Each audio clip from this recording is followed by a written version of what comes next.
আচ্ছা, প্রথমেই SFI, DYFI এবং সারা ভারত গণতান্ত্রিক মহিলা সমিতির কাঁচরাপাড়া লোকাল কমিটির পক্ষ থেকে আপনাদের স্বাগত জানাই। আপনারা জানেন যে আমাদের ভারতের বীর সন্তান নেতাজি সুভাষচন্দ্র বসু আগামী 23শে জানুয়ারি বৃহস্পতিবার তার 128তম জন্মদিন। সেই জন্মদিন উপলক্ষেই, জন্মদিবস উপলক্ষেই আমরা এসএফআই, ডিওয়াইএফআই এবং সারা ভারত গণতান্ত্রিক মহিলা সমিতির পক্ষ থেকে আমরা দেশপ্রেম দিবস পালন করব এবং সেখানে হচ্ছে আমাদের দুটো কর্মসূচি রয়েছে। সেই কর্মসূচি দুটি প্রথমেই আমরা আপনাদেরকে জানাতে চাই, সেদিন সকালবেলা অর্থাৎ বৃহস্পতিবার দিন সকালবেলা আমাদের কাঁচরাপাড়া আম্বেদকর পৌরবাজারের সামনে থেকে একটি পদযাত্রা সকাল 10টার সময় আমরা শুরু করব এবং সেটি শেষ হবে আমাদের কাঁচরাপাড়া পৌরসভায় নেতাজির মূর্তিতে মাল্যদানের মধ্যে দিয়ে।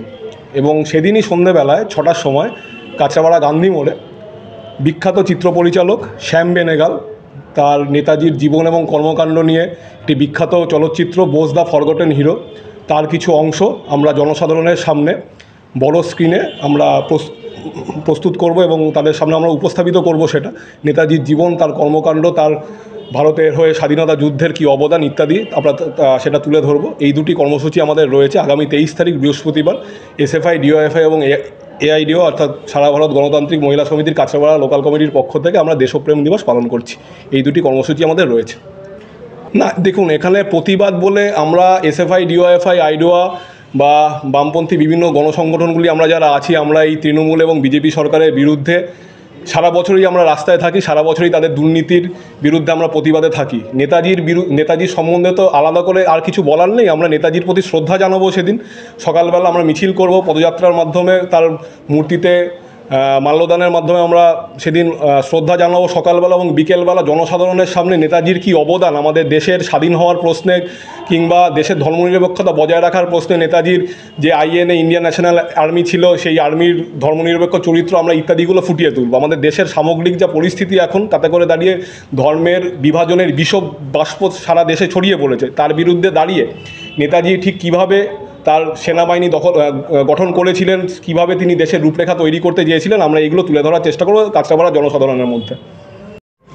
বলেছেন যে আচ্ছা, ঠিকই বলেছেন। আমাদের ভারতের গণতান্ত্রিক যুব ফেডারেশন বা ডিওএফআইয়ের রাজ্য সম্পাদক কমরেড মীনাক্ষী মুখার্জি, তিনি প্রথম থেকেই, এবং আমাদের গোটা ডিওএফআই বা এসএফআই আইডোয়া আমরা প্রথম থেকেই আমরা হচ্ছে আরজি করের এই তিলোত্তমা ঘটনা যখন থেকে হলো এবং তার আগে থেকেও তৃণমূলের বিজেপির বিভিন্ন দুর্নীতির প্রশ্নে, ধর্ষণের প্রশ্নে আমরা রাস্তায় ছিলাম। মীনাক্ষী মুখার্জি খুব স্পেসিফিক্যালি বলেছেন যে যেরকম আপনারা দেখেছেন যে স্যালাইন কাণ্ড যেটা হয়েছে বা তিলোত্তমা ধর্ষণের বিরুদ্ধে আমরা যেরকমভাবে লড়াই আন্দোলন করেছি, তাতে করে দাঁড়িয়ে আমরা কাঁচরাপাড়াতেও খুব স্পেসিফিক্যালি আপনারা দেখে থাকবেন যে আমরা ভারতের ছাত্র ফেডারেশন, গণতান্ত্রিক যুব ফেডারেশন, মহিলা সমিতি আমরা সবসময় রাস্তায় থাকি এবং খুব শীঘ্রই আমরা এর বিরুদ্ধে, এই তৃণমূল সরকারের স্বাস্থ্য ব্যবস্থায় যে গাফিলতি, তার বিরুদ্ধে আমরা রাস্তায় নামবো। আপনাদের সঠিক সময় আমরা জানিয়ে দেবো, খুব শীঘ্রই আমরা রাস্তায় নামবো এর বিরুদ্ধে। এখন ব্যাপারটা হচ্ছে যে আরজি করে যে রায়টা বেরিয়েছে সেটা সাজা নয়, সেটা বেসিক্যালি হচ্ছে সাজানো।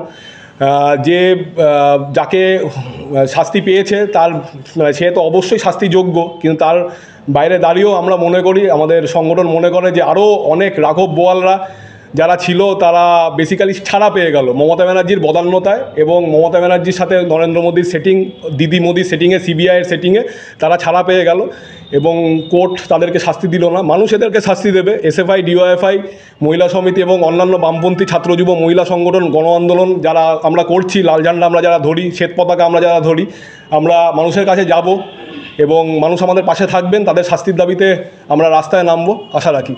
একটা বিষয় দেখুন, খুব ক্লিয়ার এটা, ঠিক আছে। তৃণমূল জানে এখন কলেজ ইলেকশন হলে তৃণমূলের যে কি বলবো, মানে কলেজ পাশ করে বুড়ো হয়ে গিয়ে যারা বসে আছে, ইউনিয়নগুলো দখল করে আছে, আমি শুধু কাঁচরাপাড়া কলেজ বলে বলছি না, আমি গোটা অল ওভার বলছি, আমরা প্রত্যেকেই ছাত্র রাজনীতি করে এসেছি। আমরা দেখেছি 2020 সালের পরে ইলেকশন হয়নি, তাও 2020 সালে খুব সিলেক্টিভ কিছু জায়গায় ইলেকশন হয়েছে এবং সেখানে হচ্ছে এসএফআই খুব ভালো ফল করেছে এবং বিভিন্ন কলেজ বিশ্ববিদ্যালয়ে এসএফআই জিতেছে। ছাত্রছাত্রীরা তৃণমূলকে চাইছে না, বিজেপির তো প্রশ্নই নেই, তৃণমূলকে চাইছে না। তৃণমূল খুব ভালো করে জানে নির্বাচন হলে তৃণমূল হেরে। 26 সালে ইলেকশন এবং তার আগে যদি 25 সালে, আমরা তো ওপেন বলছি, আমাদের ছাত্র ফেডারেশনের রাজ্য সভাপতি, রাজ্য সম্পাদক দেবাঞ্জন বা কমরেড দেবাঞ্জন বা কমরেড প্রণয় বলেছে আমরাও এখান থেকে বলছি যে যদি ইলেকশন হয় তাহলে জল মাপা যাবে, কে কতটা জলে আছে সেটা বোঝা যাবে, এবং তৃণমূল পর্যদুস্ত হবে, এটাতে কোনো কথাই নেই আর কি। কাঁচরাপাড়া কলেজে আমরা নির্বাচন যদি ঘোষণা হয় আমরা নির্বাচন লড়বো, এবং কি রেজাল্ট হবে আপনারা নিশ্চয়ই সেদিন থাকবেন আর কি। তো নির্বাচন যদি সঠিকভাবে হয়, ছাত্র ফেডারেশন প্রতিটা কলেজ বিশ্ববিদ্যালয়ে জিতবে, তৃণমূল প্রতিটা কলেজ বিশ্ববিদ্যালয়ে হারবে। ঠিক যেভাবে পঞ্চায়েত নির্বাচনে তৃণমূল পর্যদুস্ত হয়েছিল, ব্যালট খেয়ে বামপন্থীদের যেভাবে হারিয়ে দিয়েছিল, ঠিক সেই রেজাল্টই হবে হচ্ছে ছাত্র সংসদ ভোটে। যদি ঠিকভাবে ছাত্র সংসদ নির্বাচন হয়, ছাত্র ফেডারেশন জিতবে। আরেকটি কথা, যে মমতা বন্দ্যোপাধ্যায় কিন্তু ফাঁসির দাবি তুলছে এতদিন পরে সঞ্জয় রায়ের, প্রথম থেকেই ফাঁসির দাবি। এবার দেখুন, ব্যাপারটা হচ্ছে যে আমাদের প্রাক্তন মুখ্যমন্ত্রী জ্যোতি বসু একটা কথা বলতেন যে সরকার যা চায় রাজ্যে পরিস্থিতি সেরকম তৈরি হয়। আপনারা তো দেখেন, এমনি মোটামুটি সন্ধ্যেবেলা হলেই আমরা দেখি স্টার জলসা, জি বাংলায় বিভিন্ন সিরিয়াল হয়, বিভিন্ন নাটক ইত্যাদি বা সাজানো বিভিন্ন প্রোগ্রাম ইত্যাদি হয়। মমতা ব্যানার্জি মাননীয়া আমাদের থেকে অনেক বয়সে বড়, আমরা কাউকে ব্যক্তিগত আক্রমণ করি না, কিন্তু ব্যাপারটা হচ্ছে যে ওপরে ফাঁসির কথা বললাম আর ভেতরে হাসি নিয়ে বেরিয়ে গেলাম। এই ফাঁসি আর হাসির মধ্যে যতটুকু ফারাক, তার মধ্যে দিয়ে সন্দীপ ঘোষ জামিন পেয়ে গেল, সন্দীপ ঘোষ বেরিয়ে গেল। তো এইগুলো রাজ্যের মানুষ বুঝতে পারছেন। আগামী দিনে মমতা ব্যানার্জি তার নিশ্চিত জবাব পাবেন। হিটলার বাঁচতে পারেননি, আর মমতা ব্যানার্জি তো কোন ছাড়, এইটুকুই বলার আমাদের আর কি।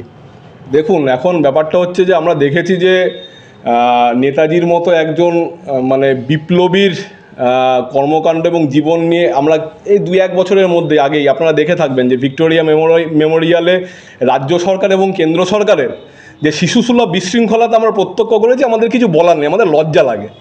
আমরা এই যে তৃণমূল সরকার এবং মোদির কেন্দ্রীয় সরকারের নিচে আমরা বাস করি, এটা আমাদের লজ্জা লাগে। নেতাজির মতো মানুষকে নিয়ে যারা হচ্ছে শিশুসুলভ বিশৃঙ্খলা করে, এবার তারা চাইছে নেতাজিকে ভোটের বাক্সে প্রতিফলিত করতে। এবং আপনারা দেখে থাকবেন খুব ইন্টারেস্টিংলি, নরেন্দ্র মোদী বছরে একদিন সবুজ রঙের গান্ধী টুপি পরে, নেতাজির যে টুপিটা, সেটা হচ্ছে 23শে জানুয়ারি। আপনি দেখবেন এবছরও পড়বেন।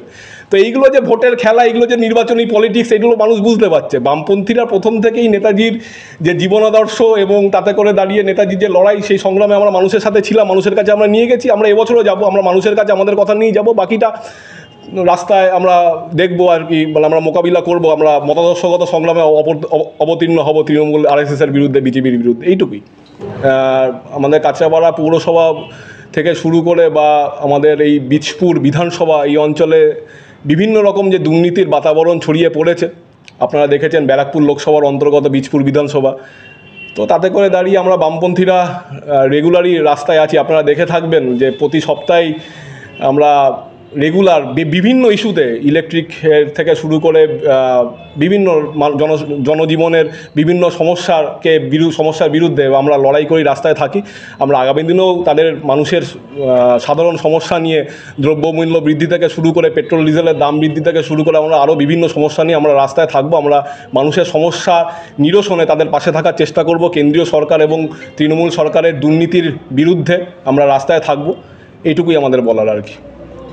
আচ্ছা, আগামী 23শে জানুয়ারি বৃহস্পতিবার ছাত্র, যুব এবং মহিলা এই সমন্বয়ের মধ্যে দিয়ে যেই কর্মসূচিটা গ্রহণ করা হবে, সেখানে বক্তা হিসেবে উপস্থিত থাকবেন, আমাদের আরও বেশি সমৃদ্ধ করবেন বিশিষ্ট ব্যক্তিত্ব, উচ্চশিক্ষা পর্ষদের প্রাক্তন সভাপতি সুদিন চট্টোপাধ্যায় আমাদের মধ্যে উপস্থিত থাকবেন। এবং সেই বিষয়, নেতাজির যে জীবনের যে ঘটনা, নেতাজির কর্মকাণ্ড, এই যে বিষয়ের মধ্যে আলোকপাত করে আমাদের আরও বেশি সমৃদ্ধ করবেন। এবং আমরা এই প্রেস কনফারেন্সের মধ্যে দিয়ে আমাদের শহরের প্রত্যেকটি মানুষের কাছে আমরা বার্তা দিচ্ছি, আমরা আবেদন জানাচ্ছি, আপনারাও আসুন, এসে এই কর্মসূচিটাকে আরও সুন্দরভাবে সফল করে তুলুন। 2011 সালের পরবর্তী সময় থেকে আপনারা কি লক্ষ্য করেছেন যে প্রত্যেকটি ভোট শান্তিপূর্ণভাবে হয়েছে? আপনারা তো নিজেরাও কোনো জায়গায় গিয়ে খবর সংগ্রহ করতে গিয়ে আক্রান্ত হয়েছেন। সেখানে বিরোধী দলের বা যারা বামপন্থীরা যারা বুথ কামড়ে পড়ে থাকে, তাদের কী পরিস্থিতি দাঁড়ায়? ভোটটা তো শান্তিপূর্ণভাবে হয় না। যদি মানুষের গণতান্ত্রিক অধিকার ইমপ্লিমেন্ট করার ক্ষেত্রে, কার্যকরী করার ক্ষেত্রে যদি প্রশাসন ঠিকঠাক ব্যবস্থা গ্রহণ করে, তাহলে ভোটের রেজাল্ট অন্যরকম হবে। এটা তো আমরা আগে থেকে বলে আসছি। 2011 সালের পরবর্তী সময় থেকে আপনারা তো সাংবাদিকরা দাঁড়িয়ে আছেন, আপনারা একটা ভোট বলে দিন যেখানে সাংবাদিকরা আক্রান্ত হয়নি, বিরোধী দলের তো দূরের কথা। আপনারা মেসেজ কি দিতে চাইছেন? র্যালিতে কি মেসেজ তুলে ধরার চেষ্টা করছেন যদি একটু বলেন? প্রথমত আপনি যে আমার পূর্ববর্তী যে বললেন, তিনি একটা কথা বারবার করে বলেছে, ভারতবর্ষের যে আর্থসামাজিক অবস্থা আজকের ডেটে দাঁড়িয়ে, সেখানে দাঁড়িয়ে একটা উগ্র ধর্মান্ধতা গ্রাস করে ফেলছে।